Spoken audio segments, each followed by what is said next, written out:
12º domingo del tiempo ordinario, que es precisamente algo de lo cual solamente vemos en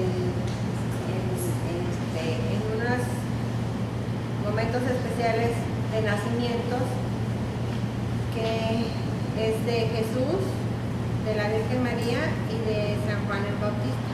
De ningún otro santo vemos nacimientos, siempre vemos el día de su muerte o celebramos el día de la muerte, porque ese es precisamente el momento donde ellos se acercan al triunfo, a esa eternidad con Dios.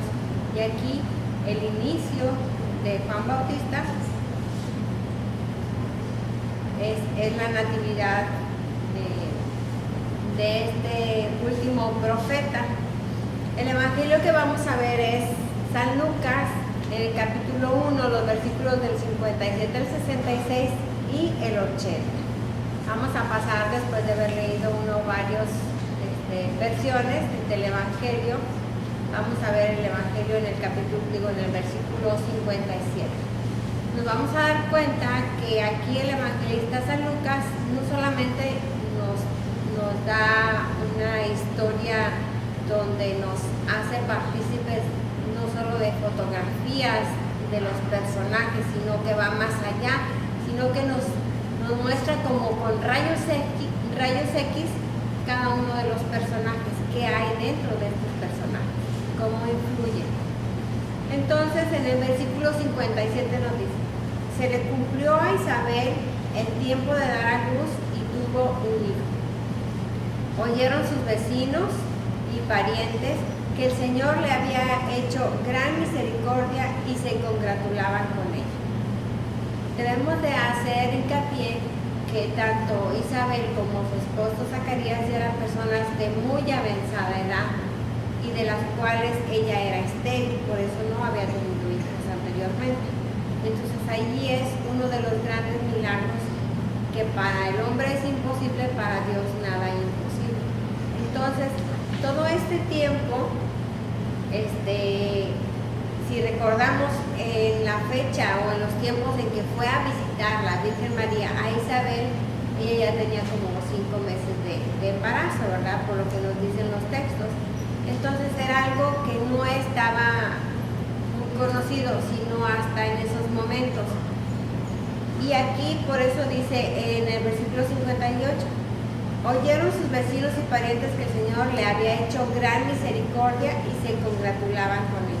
Ahí están presentes estos personajes. Aquí sí habría que mencionar, porque hay una aportación o hay una acción de parte de ellos para con Isabel y su esposo Zacarías.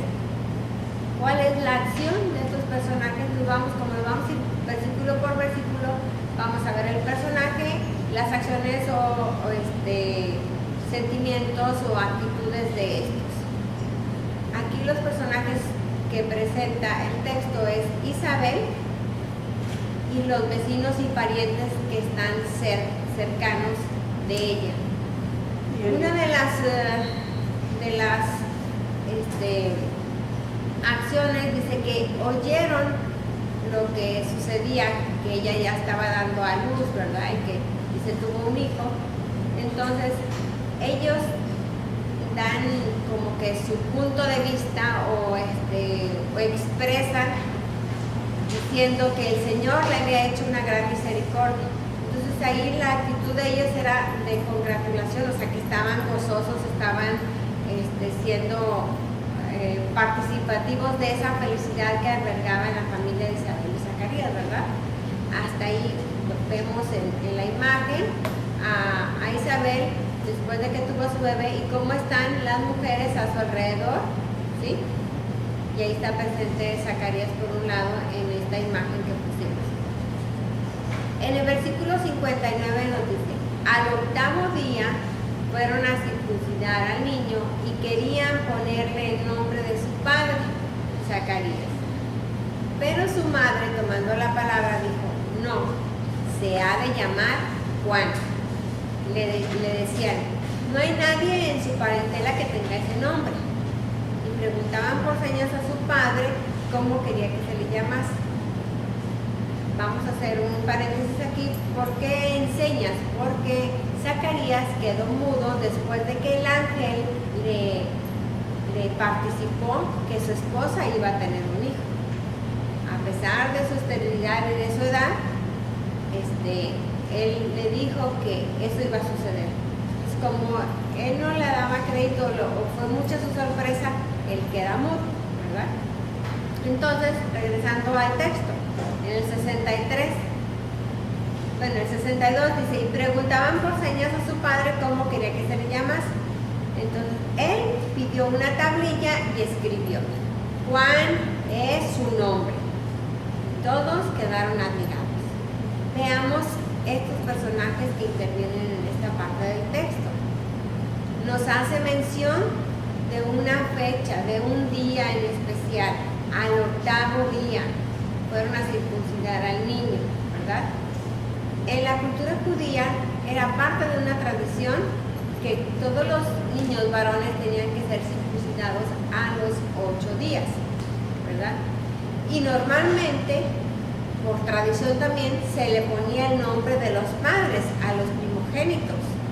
Y luego, si había más hijos, pues a alguien que tuviera los nombres de sus parientes más cercanos, abuelos, tíos y demás.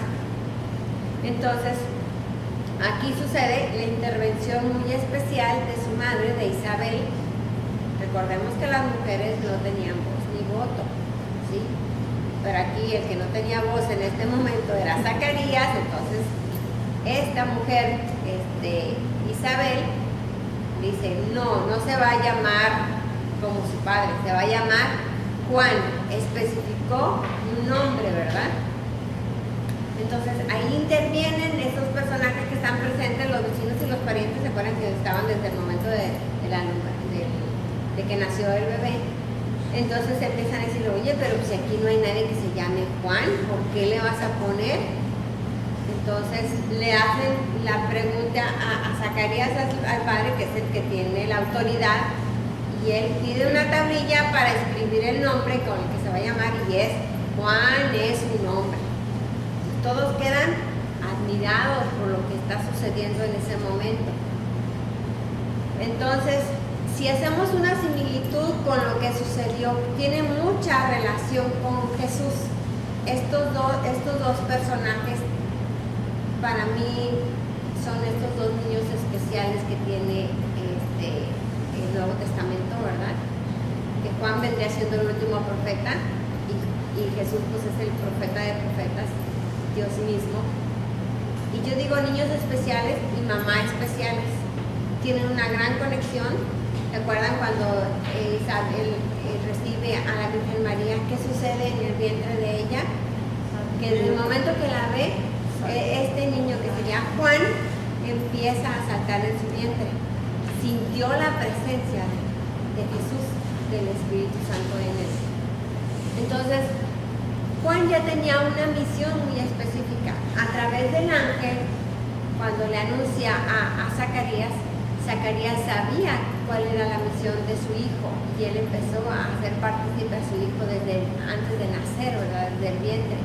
Entonces, yo digo, son niños especiales porque Juan era un niño raro, vamos a decir así, o sea, excluido, ¿verdad? Como que no eran igual que todos los demás en sus ideas, en su forma de hablar, en su forma de vestir, en su forma de comer.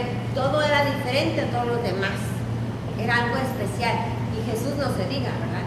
Entonces aquí esta relación que tiene Juan y Jesús en este versículo que llevan a circuncidar a los 8 días, también María y José llevan a Jesús, ¿verdad? Igual, siguiendo la tradición, y aquí sucede Zacarías en ese momento, dice, y al instante se abrió su boca y su lengua y hablaba bendiciendo a Dios. El canto de Zacarías, que viene en unos versículos más adelante, sucede lo mismo con Simeón. ¿Se acuerdan ese hombre que cuando llega Jesús al templo, cuando estaba bebé, y en la presentación, que nosotros conocemos como presentación del niño, también hace algo parecido Simeón y la profetisa Ana? Entonces, de lo que será este niño. Entonces dice en el versículo 65, invadió el temor a todos sus vecinos, y en toda la montaña todas estas cosas. Todos los que los oían las grababan en su corazón diciéndose, pues, ¿qué será este niño? Porque en efecto la mano del Señor estaba con él. O sea que, por eso les digo que hay una gran correlación entre estos dos personajes, ¿verdad? Que de hecho pues vienen siendo como parte de una familia, por la parentela de la Virgen María con Isabel, ¿verdad? Aquí Zacarías, este personaje importante porque es el padre, después de haber estado mudo todo este tiempo, en el momento de asignarle el nombre, porque hagan de cuenta que es lo que hacemos nosotros cuando ir a presentar a nuestro hijo para registrarlo, ellos también tenían que darle un nombre, ¿verdad? Entonces en ese momento se abre su boca y su lengua y hablaba bendiciendo a Dios. Fue lo primero que empezó a decir Zacarías. Entonces eso causó, pues cierto, bueno, aquí dice temor la palabra, a todos sus vecinos, porque había mucha gente, que estaba, como cuando nace un niño en la familia, pues todos los vecinos te van a visitar, todos tus familiares y demás, lo mismo sucede. Entonces aquí estaban presentes vecinos, desde el principio del texto nos dice que estaban presentes vecinos y parientes. Entonces en ellos causa esta acción de sentimiento de temor, porque dice así la palabra, temor a sus vecinos, dice, y en toda la montaña de Judea, porque recordemos que lo que recorrió la Virgen María para ir a visitar a Santa Isabel, o sea, no estaba así tan cercano, pero dice que todas las cosas que oían las grababan en su corazón. O sea, ¿qué oyeron? Cómo Zacarías bendice a Dios por el hecho de que haya él podido tener un hijo a su edad y en esas condiciones, ¿verdad? Entonces, la alabanza a Dios en Zacarías era algo que se iba a quedar grabado en los corazones de todos los que estaban ahí. Y entonces la pregunta en ellos era, ¿qué será este niño? Porque no es algo normal, no es como los demás, ¿verdad? Entonces dice, aquí en el último texto, en el 66, dice, porque en efecto la mano del Señor estaba con él. Desde antes, hay en un salmo, ¿verdad?, que dice que desde que me tejía los tejidos dentro del seno de mi madre, ya estaba una misión encomendada por Dios. Y el último versículo, que es el 80, dice, el niño crecía y su espíritu se fortalecía.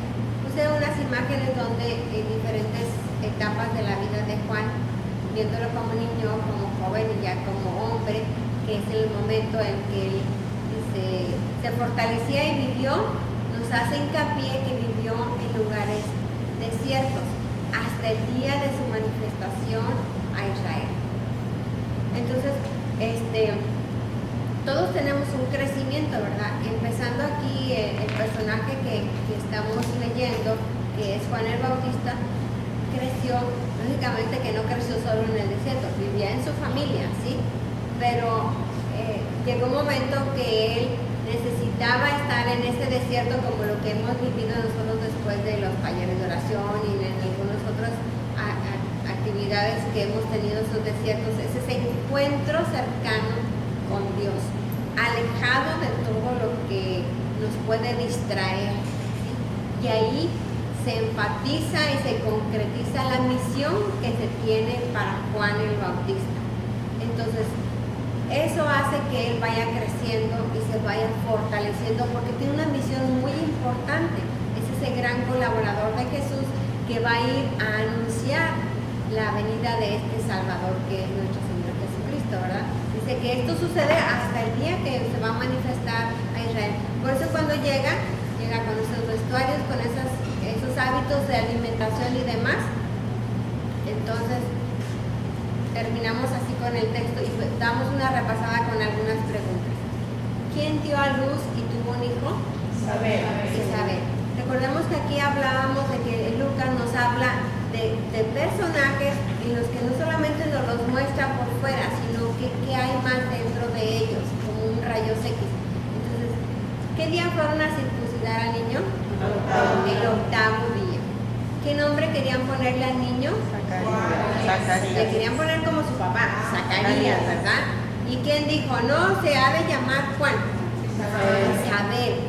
Y eso es importante.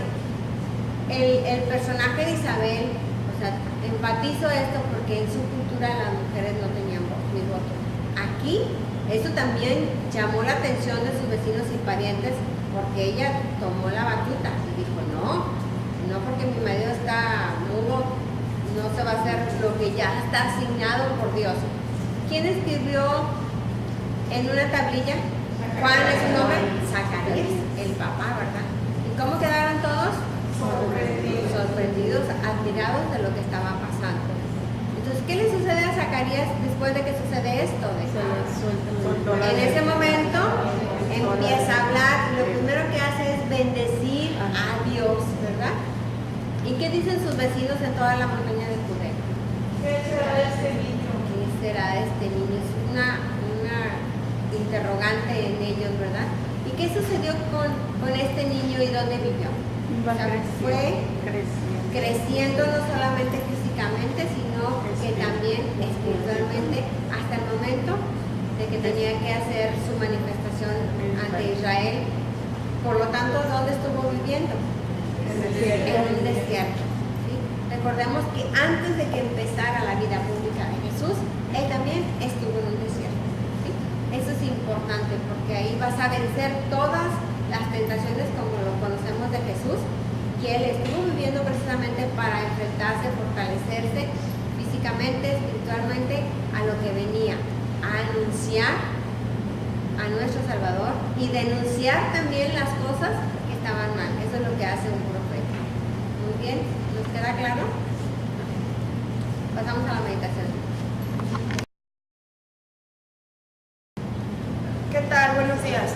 Vamos a ver la meditación de este 12º domingo ordinario, y con esta meditación y esta lectio en esta última semana de trabajo salimos primero Dios a nuestras vacaciones de verano de la catequesis.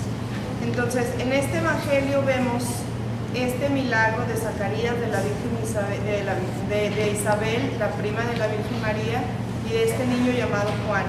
Entonces, estamos viendo en este evangelio tres grandes milagros. Por un lado, la comunicación que tuvo Dios directamente con Zacarías a través de un ángel 9 meses antes de que naciera Juan, cuando Isabel pudo concebir, que fue cuando perdió el habla Zacarías, ¿verdad? Cuando el ángel se le presentó ahí en el templo y él perdió el habla. Y este es un milagro grande porque es una comunicación directa de Dios con él, con un mensaje específico y anunciado, y bueno, y una acción acompañada de que es este enmudecimiento de él hasta este momento.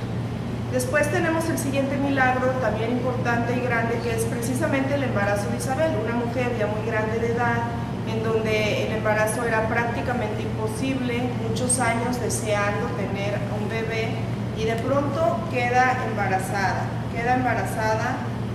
completamente fuera de lo que humanamente es posible, y entonces sucede un milagro grande, un milagro que ya nos viene anunciando este siguiente milagro, que es que Juan va a ser una persona especial.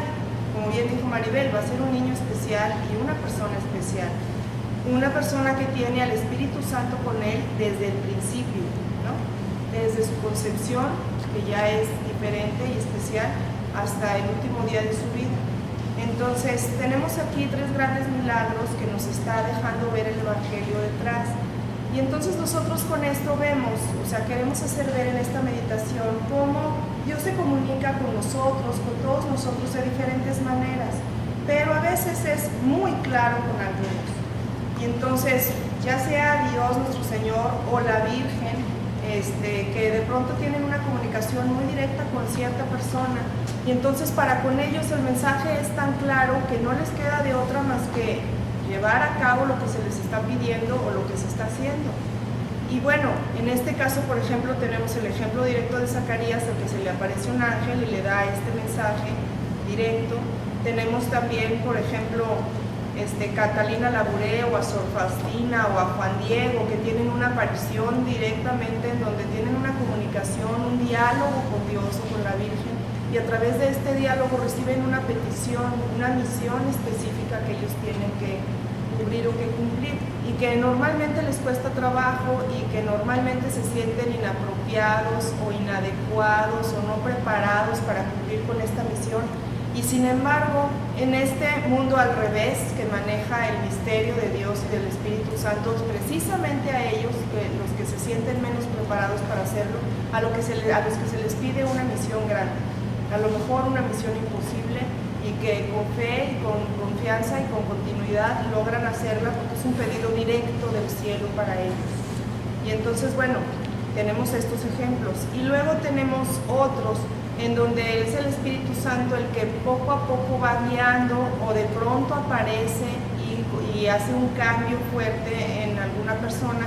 Y tenemos santos que han sido guiados por el Espíritu Santo y que a través de esta guía han transformado su vida y han cambiado su labor.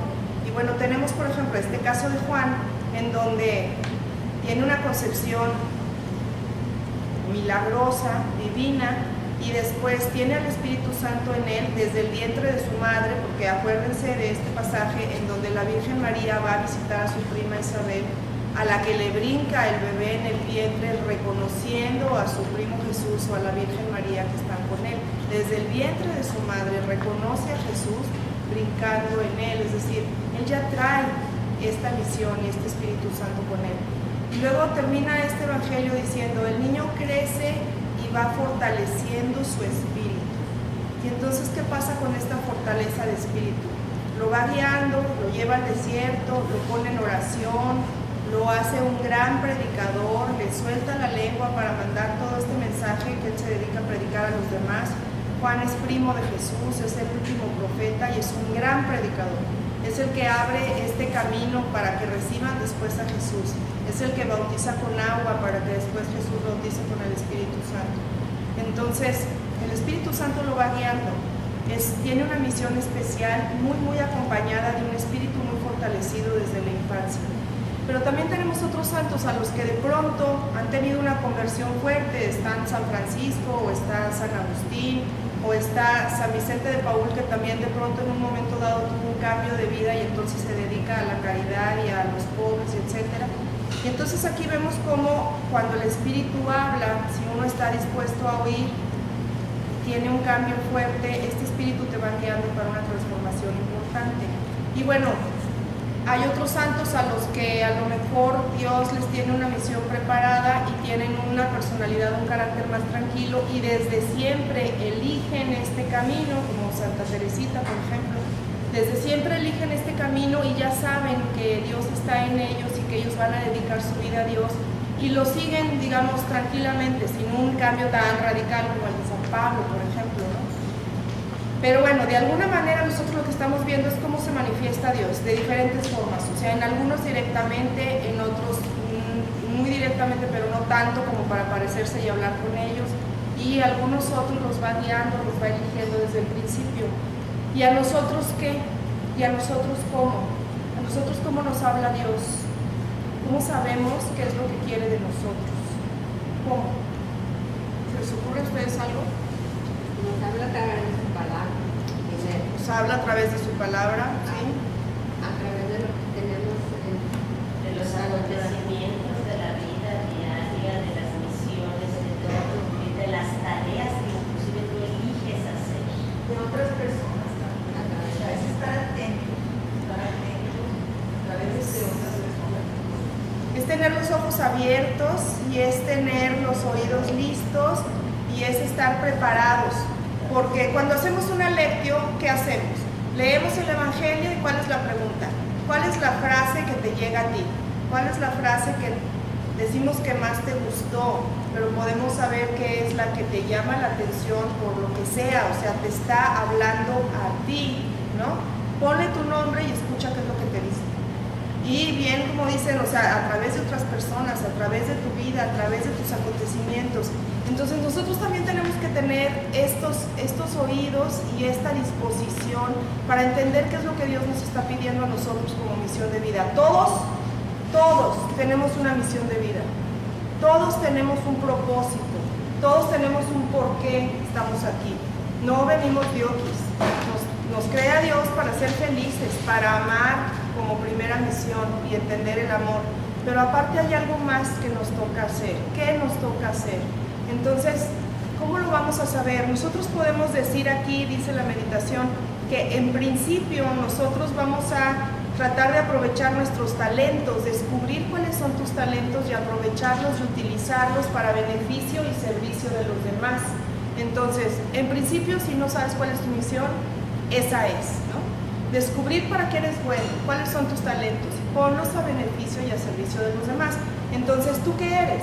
¿Eres inteligente? ¿Eres creativo? ¿Eres artístico? ¿Eres deportivo? ¿Eres paciente? ¿Eres generoso? ¿Eres bueno para algunas manualidades? ¿Eres bueno para cuidar niños? ¿Eres bueno para estar con los enfermos? ¿Eres bueno para escuchar? ¿Eres bueno para qué? O sea, los talentos que descubras en ti, lo bueno para lo que seas, si eso lo pones a beneficio y a servicio de los demás, esa puede ser tu misión. Hay personas que son muy alegres y que dicen, yo estoy segura de que yo vine a dar alegría a los demás, ¿no?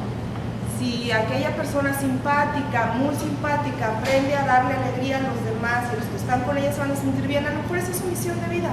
Entonces, en principio reconocen así, pero si tienes alguna cosa más específica, pon atención, porque en algún momento Dios te va a decir cuál es esa misión, te la va a revelar. Y entonces tienes que estar listo para decirle que sí, como le han dicho que sí estas grandes personas que han hecho cosas por él y para él. Yo compartí un elemento. ¿Sí? Ignacio de Loyola tiene una parte muy en los ejercicios ignacianos, donde él llama consolación y desolación. Recordar que Dios hace eso para que lo podamos escuchar, porque hablamos y no lo dejamos escuchar. O sea, el propósito más importante que tenemos es ser agradables a los ojos de Dios con nuestras acciones. Entonces, vamos a hacer la oración que le vamos a decir ahora a Dios después de haber escuchado este texto. El Salmo 138, que es el que vamos a escuchar este domingo. Te doy gracias, Señor, porque me has formado maravillosamente. Tú me conoces, Señor, profundamente. Tú conoces cuando me siento y me levanto. Desde lejos sabes mis pensamientos. Tú observas mi camino y mi descanso. Todas mis sendas te son familiares. Tú formaste mis entrañas, me tejiste en el seno materno. Te doy gracias por tan grandes maravillas. Soy un prodigio y tus obras son prodigiosas. Señor, danos verdadera rectitud y pureza de corazón, como Juan el Bautista cuando nos acercamos a ti. Te pedimos por todos los bautizados y concédenos el deseo de servirte con alegría para gozar de tu bendición. Por Jesucristo nuestro Señor. Amén. Muy bien, ya le hemos dicho al Señor. Y Él nos pone este ejemplo comparativo de que así como Juan el Bautista, así como Jesús mismo, cuando nosotros leemos el texto, este es mi hijo amado, yo soy ahora su hija amada, yo soy un prodigio, yo soy así esa obra maravillosa. Entonces así me debo de sentir, debo de confiar en ese Dios maravilloso que es mi creador, que no se me debe de olvidar. Por eso cuando hacemos la señal de la cruz, ¿verdad? Empezamos con el Padre, porque Él es el que nos crea, Él es nuestro creador y que no se nos debe de olvidar nunca, y Él es perfecto, maravilloso. Y así como somos, Dios así nos creó, igual a nuestros niños, y cada quien tiene una misión, pero el propósito es ser agradable a los ojos de Dios, sea cual sea nuestra acción que estamos realizando en nuestra misión en esta vida. Entonces, bueno, ¿qué haremos? La pregunta. Pues reconocer, Señor, tu poder, tu grandeza y tu misericordia. Así como este versículo que no debemos de olvidar nunca, ¿verdad? Porque ya vimos que unidos a Él, todo lo podemos. Así como dice San Pablo, todo lo puedo en Cristo que me fortalece. Así es, porque sin mí, ya me quedó claro, no puedes hacer nada, dice Jesús. Entonces, ¿qué vamos a hacer ya unidos a Él? Pues primero pedirle al Espíritu Santo con esa gran humildad que debemos tener como característica todos, porque la soberbia y la vanidad no es precisamente una de las características agradables a los ojos siervos de Dios, dice, que nos regale sus dones y que nos aumente la fe, que es la que a veces sube y baja, ¿verdad? Y continuemos perseverando en la oración, que es donde mejor nos encontramos con Dios. Por eso es ese desierto del que nos hablaba el texto que tenía que estar Juan, porque es el lugar donde tenía que encontrarse con Dios. Por eso se quedó mudo Zacarías, porque tenía que encontrarse con Dios solamente escuchándolo, porque cuando hablamos mucho y nos la pasamos pidiéndole y pidiéndole y pidiéndole a Dios, esa es nuestra oración. No, esa es una de pedichería, o sea, de un pedigüeño, o sea, pide y pide y pide. No es que pido por los demás, está bien pedir, hacer oración de intercesión por otros, sí, pero también hay que saber escuchar cuando Él nos habla en un texto, cuando nos habla en las acciones que estamos viendo en nuestra familia, en nuestra catequesis, con nuestros vecinos. No hagamos oídos sordos, porque entonces nos va a callar, así como lo hizo con Zacarías, ¿verdad? Y ese es el Espíritu Santo, que a veces es suave como una brisa y a veces es como un tornado y que nos tumba y ahí estamos llorando, porque no hicimos caso. Muy bien, entonces, ¿a qué me compromete este texto? Que me da recordar, por ejemplo, el versículo 64 que dice, en ese instante se abrió su boca y su lengua y hablaba bendiciendo a Dios. Eso es lo que debemos de hacer desde que amanecemos, desde que despertamos. Gracias, Señor, bendito seas porque estoy viva, estoy completa, que tengo mucho trabajo, que tengo esto que hacer. Está en tus manos, Señor, ayúdame, ¿verdad? Tener confianza en Él y paciencia. Y el versículo 80 también que dice, el niño crecía y su espíritu se fortalecía. Nosotros somos también esos niños que Dios nos ha creado, quiere que nos fortalezcamos, no solamente que vayamos creciendo físicamente, sino también interiormente en nuestro espíritu. Entonces, pues que siempre lo hagamos aún en los momentos de angustia y desesperación, siempre bendigamos a Dios, como dice el primer versículo que leímos del 64. Y tomando en cuenta este último, que es el crecimiento, dice, y que sigamos perseverando en la formación nosotros y continuemos anunciando a las familias en catequesis especial la venida de nuestro Salvador, así como lo hizo Juan el Bautista, que nos transformemos en Juan Bautistas, ¿verdad?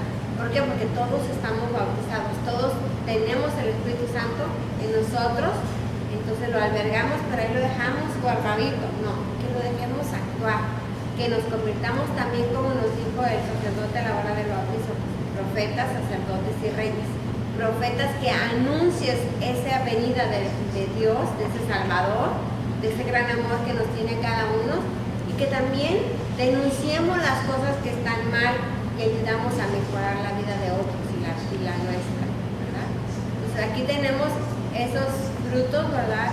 En esa imagen donde estamos en formación nosotros, como catequistas, evangelizadoras, como hemos transmitido a estos niños, a estas familias, que ahora, este último día que tuvimos una comunión y bautizo en una de las parroquias, ahí tenemos una muestra, por eso les puse las fotos donde esa alegría es parte de ese fruto, de esa formación, de ese crecimiento que tuvimos en este año escolar, en nuestra catequesis, y esas semillitas que se iniciaron hace 2 años han dado fruto, ya hicieron su primera comunión. Esas mamás, tú las escuchas bendiciendo y alabando a Dios de una forma increíble, tratando de no faltar nunca, a menos que sea algo imposible que no las deje llegar a ese día en ese horario, pero siempre agradeciendo a Dios y todas las bendiciones que ha traído a su familia, no nada más a su niño, a ella como mamá, sino a su familia completa, ¿sí? Entonces, pues seguimos dando gracias a Dios y bendiciendo por habernos puesto en este lugar y en este momento, en esta catequesis. Que tengan felices vacaciones.